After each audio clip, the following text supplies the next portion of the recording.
Fear is expecting danger, the danger that might be waiting when you step outside, the danger that anyone can turn against you at any moment for no reason, the danger that the world could shift beneath your feet without explanation and leave you stranded and alone. This is no way to live. Living in fear lowers your frequency and pulls you into a reality you were never born to inhabit. Self-awareness, however, is something entirely different. Hi, welcome to my channel. I am your inner light coach, and I'm grateful you joined me today. Let's step together through stories, rituals, and reflections. Thank you for shining your presence here. This video is about the difference between fear and self-awareness.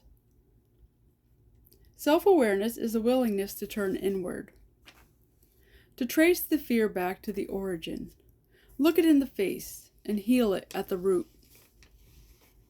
It's not about avoiding danger, it's about understanding yourself.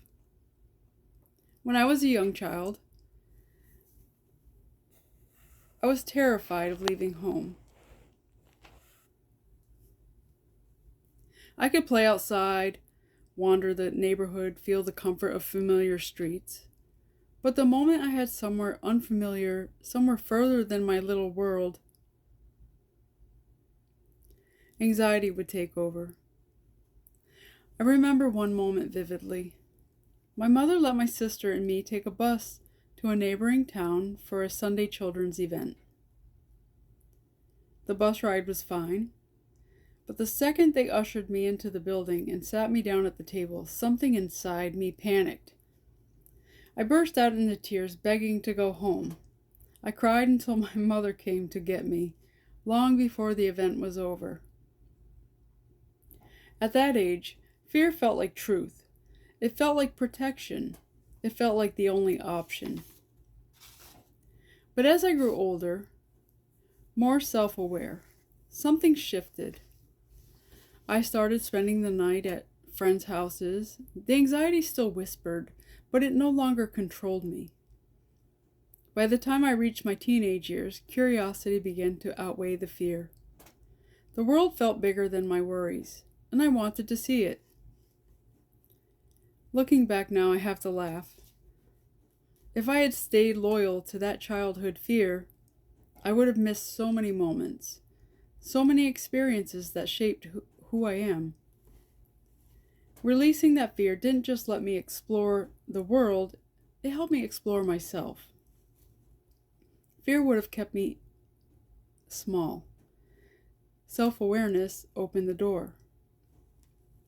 So the question for you becomes, would you rather live in fear or take a hold of the reins and face what scares you?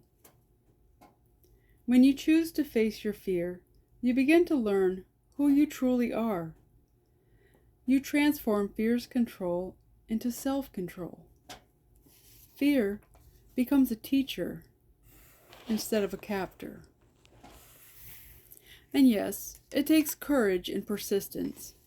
No one ever promised that life would be easy, but once you move through the fear and begin to see yourself clearly, the work becomes worth it. You rise into a version of yourself that fear could never access.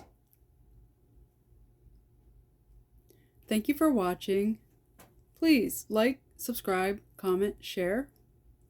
Let's get back to love. God is good. Love and light to all. Stay thankful. Until next time, walk gently and shine brightly.